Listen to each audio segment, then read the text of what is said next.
Hello and welcome to the Manufacturing Shakeup, the place where we talk to women in manufacturing here in the state of Connecticut.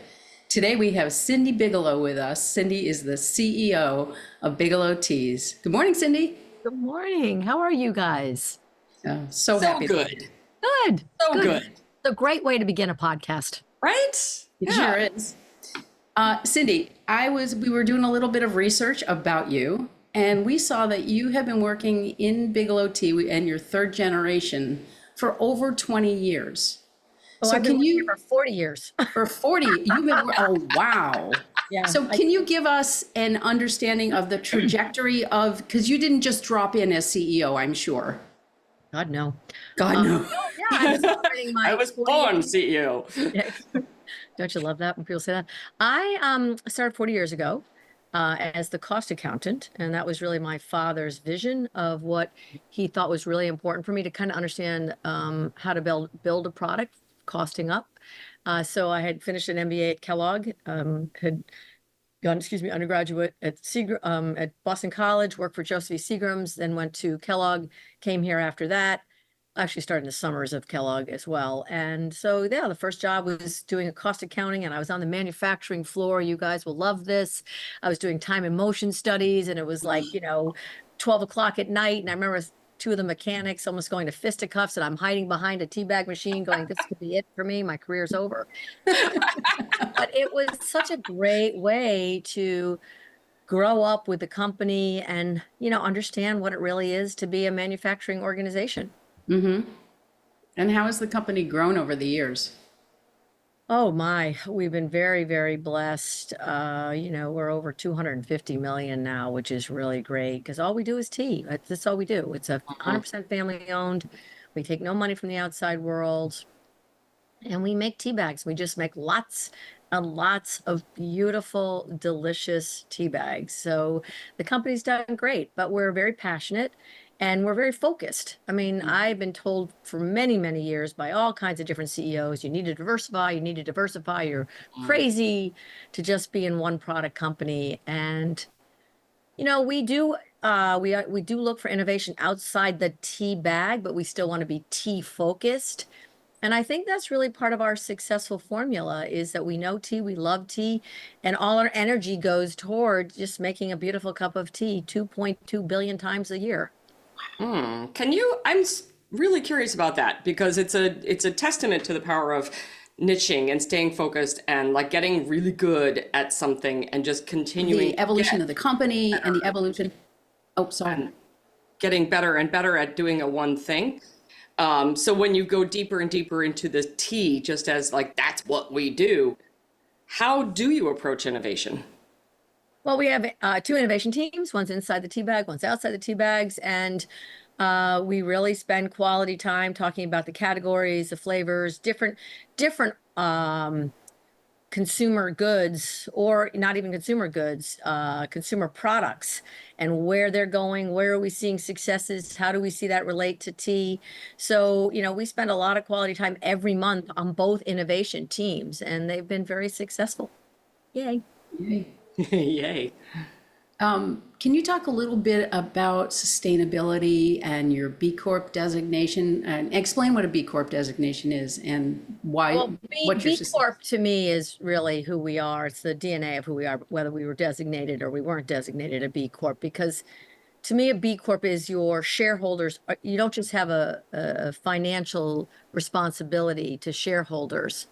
You have to look at the commitment and the ability to give back through the eyes of many different lenses, right? So our employees, I always call what we consider our shareholders. They don't own shares, but they're our shareholders. They're the ones we care about. How are we doing for them? The consumer, what are we doing for them to make their life incredible every chance we have? And what are we doing in the community? And so B Corp does exactly that. You have a larger pool of shareholders to consider in making your decisions. That's what we've always done. So when I'd heard about a B Corp many years ago, I really didn't think I was going to become a B Corp. We were going to become a B Corp. I just said, oh, how cool. I want Right. to see this roadmap. What do you need to do to be this B Corp? Maybe it'll teach us some things and we could see what other companies are doing, that's what they consider to be as a good company, good corporate citizen. So we started on this journey. And in a few years of doing it, I was like, oh yeah, we want to be a B Corp. We are so a B Corp. And so we got the designation years ago. We just got recertified a few years ago. But I always like to say, the B in Bigelow is really being a B Corp, a benefit corp, corporation that's really trying to do the right thing every day. And that's what my grandmother started and my father really taught me every day is, never compromise. Don't cut corners. Don't cut corners when no one's looking. And I think that's what a lot of companies do. And you can get away with it and you can improve your profitability, but eventually that customer is going to figure it out. And then you're going to start a race to the bottom, which you guys see that all the time. We do, and very often what we see when we're out working with our manufacturing clients is the corners that get cut are the things that make life wonderful for their employees, right? The People and opportunities product. to get out and attend conferences, to the professional development side. They'll have all of these wellness offerings, but be working people 10 or 11 hours a day. So it becomes a joke within the facility where it would be great if I could go do yoga. Right, but the time is not allotted for that. We hear it all the time. We see it all the time, and you read it all the time, right? People and product. That's what they're going to cut. People and product. And those are the things that to me are sort of the foundation of who we are. We're not going to cut product. We're not going to cut people. Even when we drive for automation, which we're driving to automate, we're driving. We have the team driving behind us. They know their job is completely safe. You have, in manufacturing, especially as you have older individuals, you have a natural retirement. You always have to get in front of that retirement, right? So for us, being able to automate just allows people to retire and it won't be catastrophic for us. Yeah. Always catastrophic in the sense that the cultural impact cannot be rectified. You can't get back when you lose someone of 30 and 40 years. You just can't. Yeah. But at the same time, we are doing our part to make sure that the organization can move forward and be able to control cost that doesn't impact the people or the product. Can we dig into that? Because a lot of our clients that we work with when we're developing leadership programs or culture programs, this thing you're talking about is a complaint we hear a lot, and we've heard it mentioned with other podcast guests. What I just heard you say was get out in front of it, right? What do you think are the key areas, not just retirement, but what are the other things that you think are critical for manufacturing leaders to, if you could think of just a handful of things that people need to consistently be getting out in front of it, what would those key things be? Well, I think that ball moves around, but it's I'm sorry, I know you want just a few, but No. Well, there are hundreds, but I'm just thinking about what you have to think like that as a CEO. You can't say this is the one I'm going to work on this year. You have to be thinking about, and you can't do it every day, but you need to make sure you're saving the time to talk about facilities. You're talking about equipment. You're talking about the people training. You're talking about what the product is required, the marketing. There's no few, there's every one of them. And then which ones you can pull those levers, because you have to be careful in this position. You pull too many levers at once and there's an overload. Yeah. You can never take your foot off the gas, that you are always thinking about the long term. You're always preparing and you're messaging to your employees. We have what we call the State of the Union, whatever. And we have these corporate conversations in the State of the Union. And I make sure that the employees know good, bad, and ugly. I think it's really important. I want to just tell you. But I'm also messaging about the future all the time there. So even in your communication, you need to be thinking about the long term. So I guess for me, the message is, let's map them all out, and which ones can you work on the next 6 months? Which one are you going to push to make sure by at least a year? So there's sometimes I take things that are critical and I'll say, I can't do that right now to the team. It's just too much, right? So we're going to have to map that out. So one of the things I mentioned is facilities and equipment, right? So we've been really working on 2 of our 3 facilities, all the facilities we've been working on from an equipment perspective. Now we've been also working on what the facilities are going to look like. But this particular facility here in Fairfield has got the oldest equipment. And I'm like, guys, I know we're really maxed, we're jammed. I'm going to give you the time. But over the next year, we need to lay out what that 5-year game plan is. Okay, guys, you have a year to start to put it together. So I try to put it in their lap so they have an opportunity to put it together and what we're going to do 1, 2, and 3, and what are all the other variables coming in at the same time. So I try to be thoughtful, but Yeah. everything is a long-term vision. Has to be. Yeah. Yeah, it is. It is. Everything is a long-term vision. And thank you for clarifying that. I want to build on what you said. So our audience here at the Shake Up is largely women who are advancing their way through their manufacturing careers. We're also looking at always the role of manufacturing in Connecticut, our awesome, mighty little state, as we like to call it, and looking at, who might be joining manufacturing that have not yet reached out to. So everything you just cited, I hope our audience, yes, you in the car, you pay attention to the stoplight. I hope our audience hears loud and clear that what Cindy's pointing to is long-term thinking, right? Long-term thinking, I'm going to say that's a super important piece of it. And also strategic thinking about what is the most important thing today? What can we do today? Right. So for our women leaders out there who are developing themselves, those are 2 hot questions I want you to think about. Yeah. It's important. And I'll just also put a plug in for manufacturing. I think, first of all, Connecticut and manufacturing. First of all, I'm never leaving the state. I love this state. It is everything I believe. For many reasons, I could never leave. I travel the world, I travel the country, and I run back to my little state and I go, thank God for my little bubble of Connecticut. This wonderful, diversified in thought process. We have our problems. We have our inequities out the wazoo, but there's something so beautiful about this state in the sense that they just do it right. They just do it right. They try to do it right, put it that way. So not leaving this state, that's for sure. And manufacturing, I think, is the most wonderful career path ever. I don't think people give it enough credit. It is so fun. Like when I worked in the manufacturing arena before I had gotten this seat, I'd give anything to get back to my manufacturing arena because you have opportunity to really have impact, really make a change and get completion and then move on to something else. In this seat, I'm always pushing that boulder up the hill. And then I get to the end of the year and the boulder's back down. I got to start all over again. Are you kidding me? I want to go back to manufacturing. So I love manufacturing. It's so project oriented and it's efficiency oriented. And there's just so many great things about it. You work with amazing people. I work with the operators, the mechanics, the electronic guys. They're every one of them are phenomenal. And they're people that I just enjoy being around. They're so grounded and wonderful.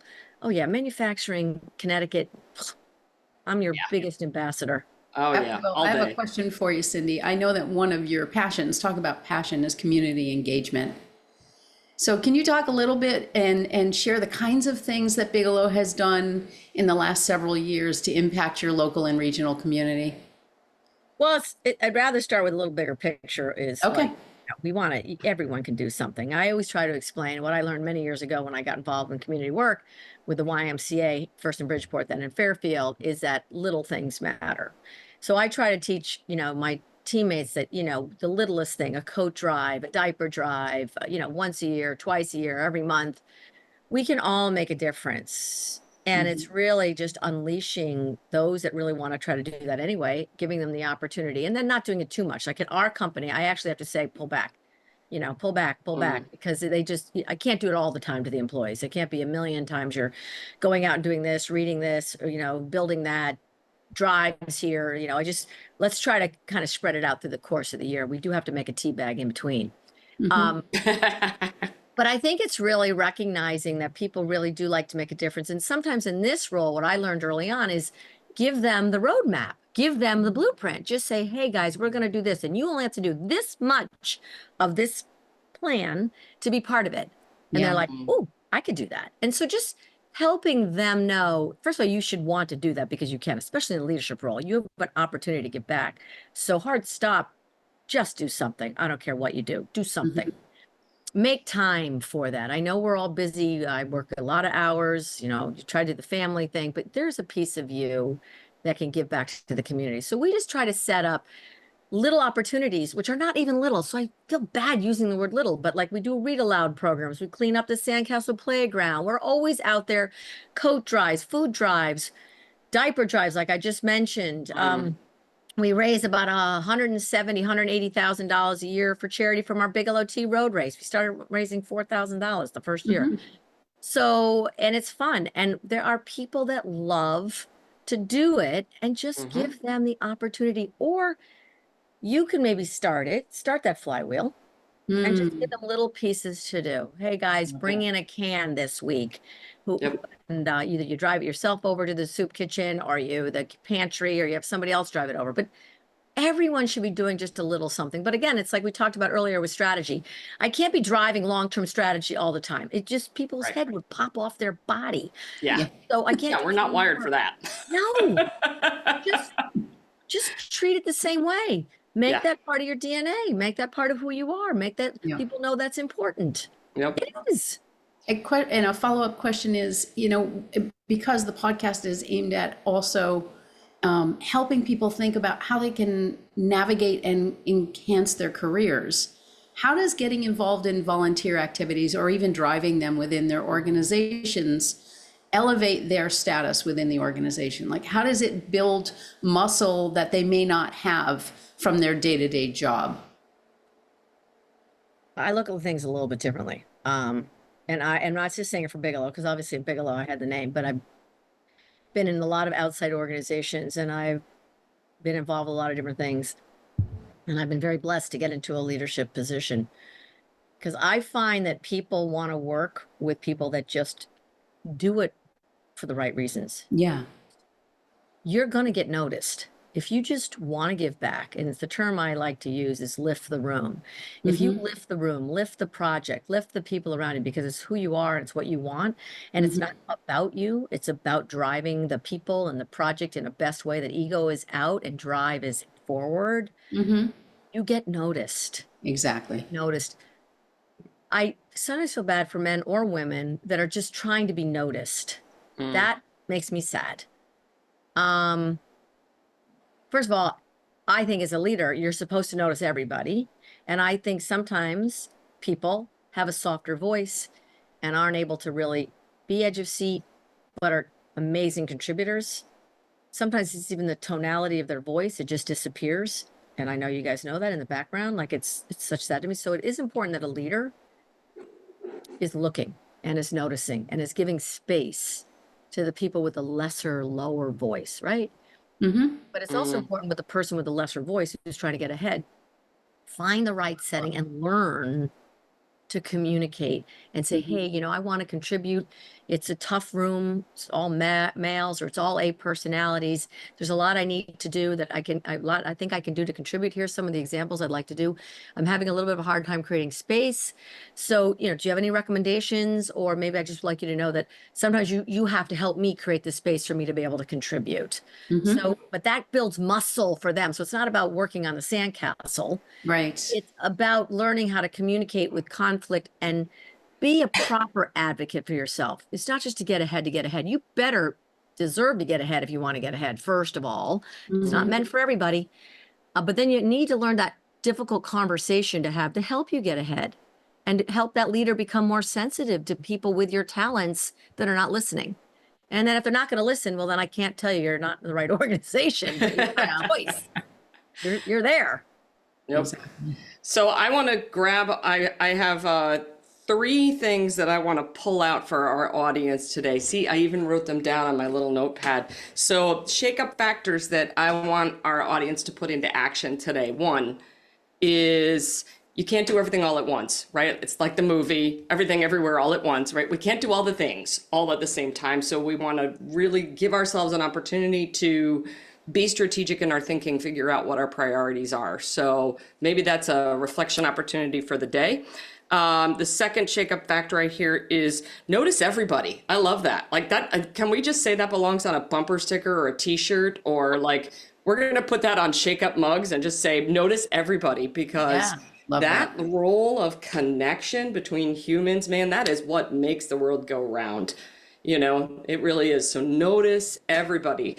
And then a practice around that would be exactly what Cindi just said, right? To just like be sort of head on a swivel, paying attention, like notice everybody, who's speaking up, who's not speaking up, right? So just practice that. And then the third one that I hear that was a little more subtle was around asking for help, right? Maybe people want to contribute, but maybe they just don't have any idea, where do I even start?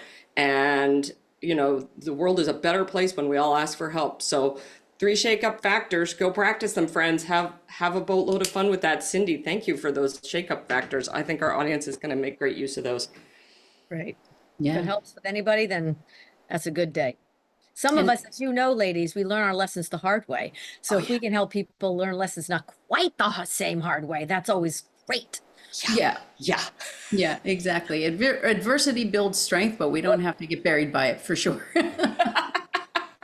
So Cindi, as we're closing out, what's, if you think about what's one little thing, even based on what Jenny just said, what's one little thing that people can do out there in the people driving their cars and listening while they're walking on the treadmill? What's one thing that they can do to start shaking up their own careers in manufacturing? What's one? Well, I think the message is even bigger than that, to be honest. And I think we all of us need to remember that we're role models every day, whether you're in your car and how you deal with someone that cuts you off, you're, in a grocery store and how you deal with the person that's ringing out your groceries. We're role models, and we have so much more power than we recognize. I just did a commencement speech that I really talked a lot about this, is that we need to know the power that we have to create the space we want by role modeling the behavior that we want to see around us and we expect around us and we deserve to have around us. So I just think we need to remember. So by role modeling the behavior that you want to see, I think that's really critical. And we can all do that. I think we get wrapped up in our own worlds for lots of reasons. Believe me, I have problems coming at me at rapid speed. But I have to make sure that I'm setting the tone for everyone around me to see how I deal with those, how we deal with those, what's the right way just to treat people. We talked about acknowledging everybody. That's part of role modeling. So I think the message to us is, I'm a major fan of Connecticut manufacturing, as I just said, for so many reasons, but each one of us needs to understand our impact on other people starting this moment. Thank you. Amen. Cindi Bigelow, it's been a pleasure having you here on the Manufacturing Shakeup. Maybe we'll have you back some other time to talk about some other cool thing. Thank you for being here today. Okay, listen, thanks for inviting me, and thanks for what you guys are doing to get out good messages to a lot of people that I'm sure very much are enjoying them and just feeling very fulfilled and satisfied that they have you too that they can lean on. So thanks for doing what you do. Thanks for listening to the Manufacturing Shakeup. You can listen to us each week on your favorite podcast app. You'll find us on LinkedIn and Facebook and Instagram. And if you use the hashtag MFG Shakeup, we will see them and really appreciate your spreading the word about what you're hearing and learning each week. Hey, Jenny, did I forget anything? Yes, you did. Here's the most important bit. You may have learned something from that guest. They may have told a story about, here's what I did and here's how it worked. Here at the Manufacturing Shakeup, we are all about action. So take some nugget of what you heard today and put it into practice, even if it's small and experimental. Get busy, get dangerous, go shake stuff up, and bring people along with you. Go take an action, post it on social media. Let's have some fun. The Manufacturing Shakeup is sponsored by the Connecticut Office of Manufacturing, produced by Maselli Productions and Gale Communications, and hosted by the Boulder Company.